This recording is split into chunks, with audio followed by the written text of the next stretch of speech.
Now, please let me invite Professor Dr. Murat Barkan from Yaşar University, and he will be talking to us about future scenarios for Turkish higher education in regard to demand trends in national and international student mobility.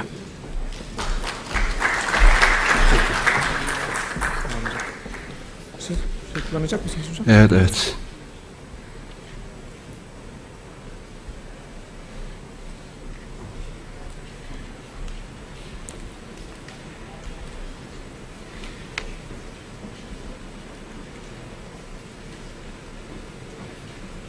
Which one is mine?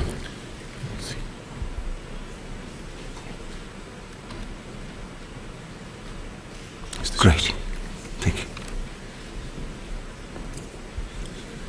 Thank you so much. Ladies and gentlemen, it's my great pleasure and honor to be here to deliver this speech to you. I've been warned by the presenters that please, being a communication strategist, please make your speech short enough to be understood. And the second mission I have this afternoon, before the final remarks, is to shake and wake you up as much as I can. So I'll try to do my best. If I have the remote control. We don't have a remote. All right. No, don't. But I can help you if you need to walk around. I can help you with that. So it will be a good cooperation with you. Okay, thank you. My pleasure. All right. What I'm going to speak about is that, do you mind if I take my jacket off?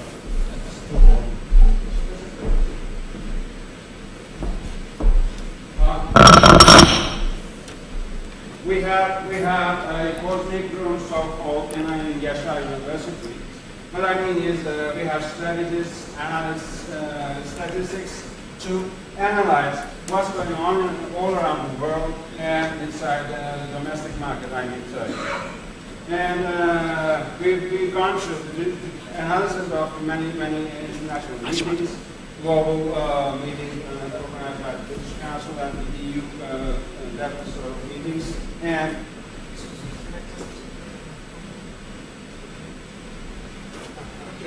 can you hear me now?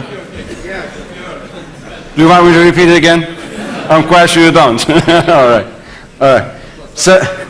So I'll share with you the outcomes and the results of our Yaşar University Design and Strategy Group. The first part of my speech to be covered in 20 minutes is mainly concentrated on international markets. What happens in international markets from the point we look at it? What we see is that the population in the West is decreasing, aging, while the opposite is true for the East. Let's see what happens next.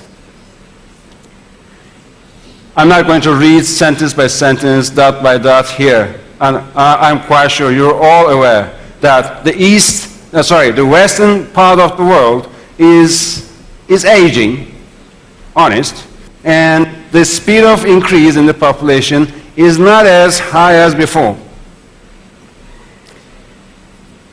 And it's nearly 0.82%. The speed of increase is in the Western world. But what I could mainly make you focus on is that part.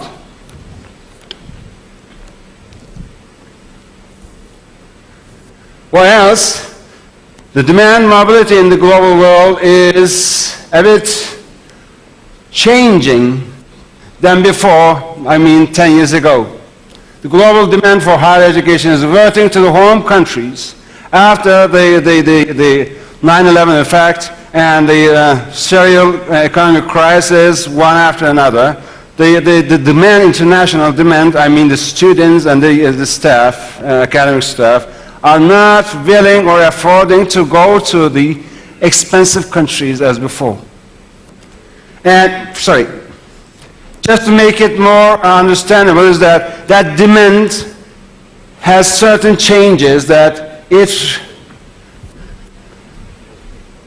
should be cost effective and affordable and quality education, easy job. Simply, the demand once the quality higher education close in culture, close in distance, physical distance, affordable due to the pocket money, and psychologically easy to get oriented.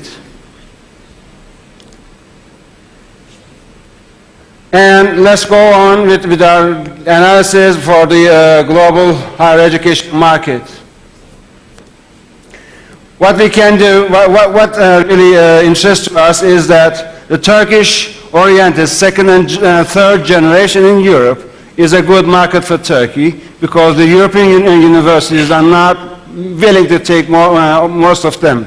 And the other part, Latin America, last year, between 26th of September and 10th of October, I was in that area, and I really tried to put my hands right on the heart of that market and get that understanding that Brazil, not Brazil that much, but from Argentina to Chile, from Mexico, it may be a good market to come to these geographies. And for the Eastern blocks, not all higher education issues are so impressive, but mainly after the collapse of the Soviet bloc, business, we call it soft skills in general, soft and liberal skills. Tourism, finance, banking, all that stuff are really good for them to be handled in Turkey. And about the Middle East, you see Turkey is becoming a serious actor in that geography. And the Turkish Republic of Northern Cyprus, an island with 5 universities and nothing else, is becoming a very strategical place in the activation of the international market movements.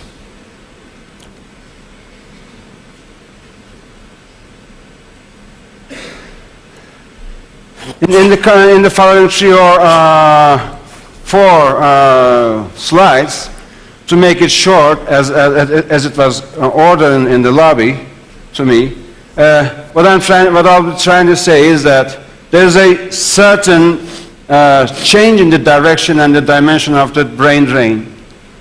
Right after that, 9/11 and the serial economic crisis, the demand and some part of the Middle Eastern-oriented supply is snailing back to their countries or back to this geography.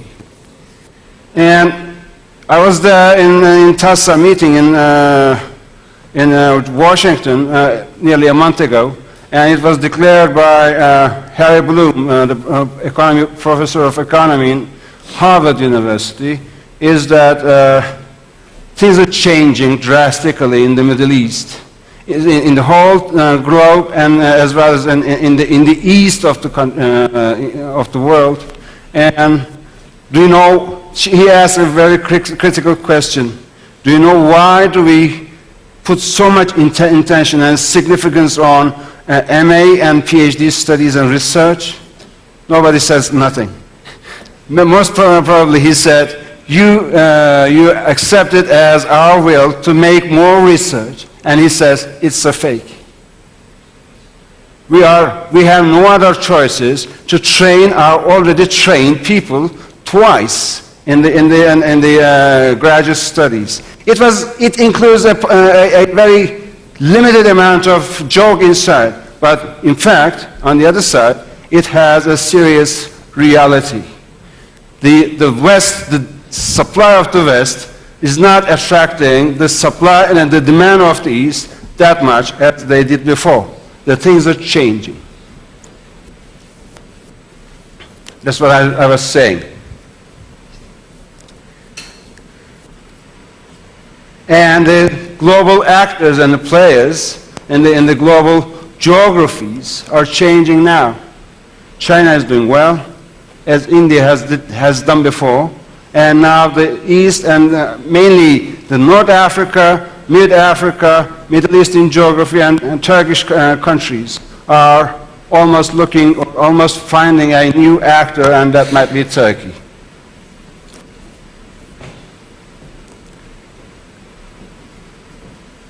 That's what I'm trying to say. West of Turkey is supply, and east, southeast, and northeast Turkey is demand. And we are a a very politically stable, economically well-doing, and reliable country with a strong infrastructure, higher education infrastructure spread all through the country. I mean, the public universities plus the foundation universities together. The yellow bars are demand geographies. The bluish bars are, the yellowish bars are supply geographies. The bluish bars are demand geographies. And the reddish part is the Turkey, right at the heart. Let's look inside our domestic market. We are known to be a fast-growing country in terms of population, and it's not that much for today. And due to the demographic analysis that our Cosmic Room says, after 2006, the rate of our speed for population growth is going down, just like the West.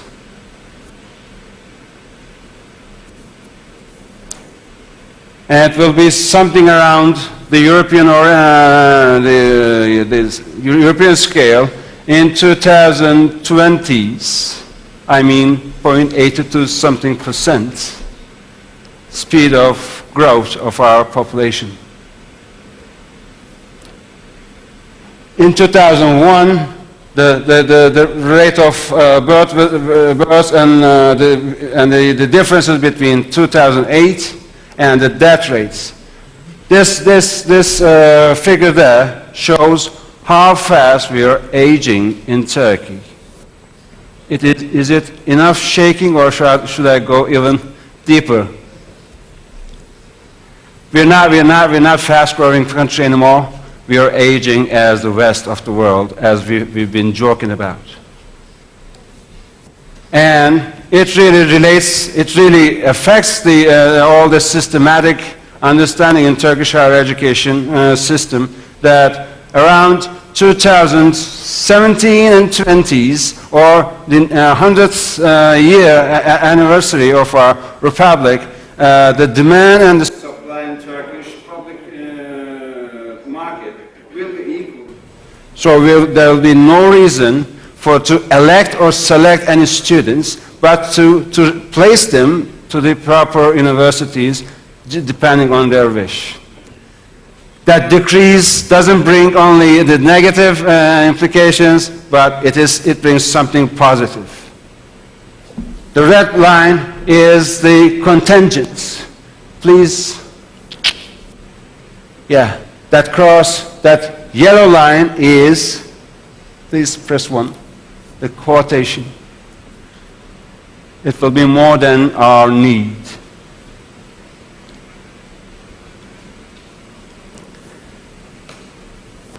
Oops, yes. The increase of the public university contingents and the increase of the private foundation university contingents, something around that number. And it will be even higher in the very short coming period. Long words. What I'm trying to say is, the thing happening in the whole global market is happening right in the domestic market in parallel. So many universities spread out all through the country, and no need for Eastern students to come to West, to Western students going to East to get better higher education. There are good, strong, quality universities in the public area or in the foundation area, either in each part, and every city has at least one university, and that really stops the demand to scroll around, roll around the country for higher education. So the thing happening in the international market is rightly happening, parallelly happening in the domestic market as shown.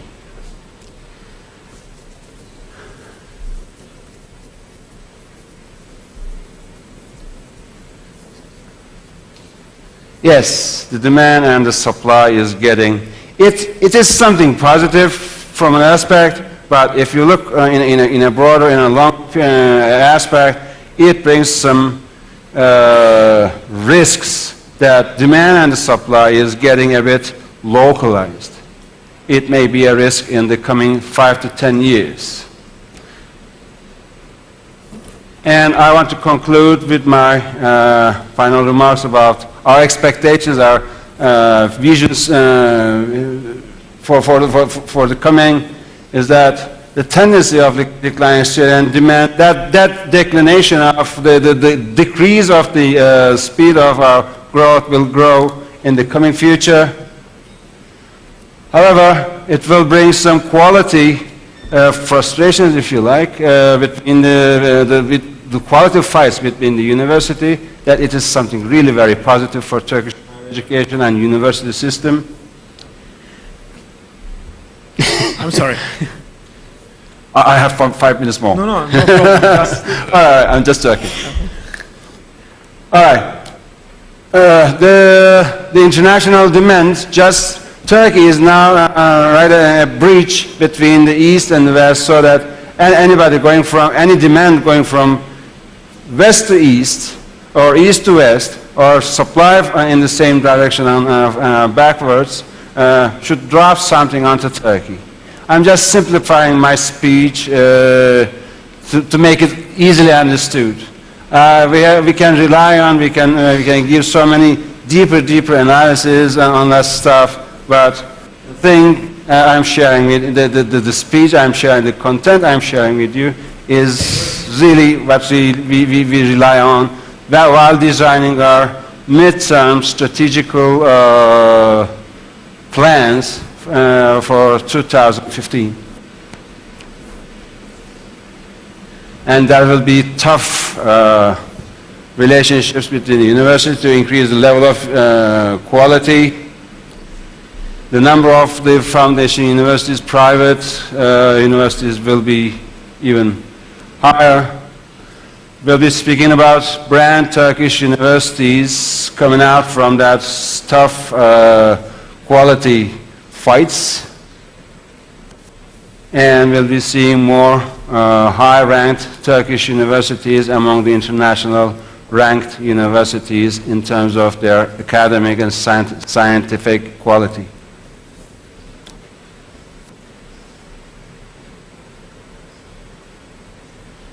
The drain has just started, and you know, 10 years ago, we could not even imagine those people who are willing to come to our university here in Izmir, in our university, or I'm quite sure Professor Tekalan will second me, that people from very brand, high-ranked universities are coming here because they're looking for a job, that they're all aware that that demand will not come to their house any longer. The thing should be done is to bring that supply going down to the demanders' home, you know, close geographies. We'll be speaking about university cities that we started already in Izmir, 9 universities, you know, to get a strong position in the international market, brought their brains and hearts and efforts and everything together, and they work together. Of course, they compete among each other in terms of academic issues, but when it comes to the going out for the international markets, that 9 universities of Izmir bring their efforts together. They represent each other in the international market, so that this division doesn't mean you get less, but you double as much. And this is all about Izmir. Izmir has been criticized for being a city of retired people who cannot, produce anymore. But this housing strategy, just like Cambridge, Oxford, and Boston, or any international ranked brand university cities, Izmir is now retired people, and as long as they use their brains. Ladies and gentlemen, I've tried to make it short. I'm not sure if I could shake you and wake you, but I think I spare some time and some space for the final remarks. Thanks for listening to me.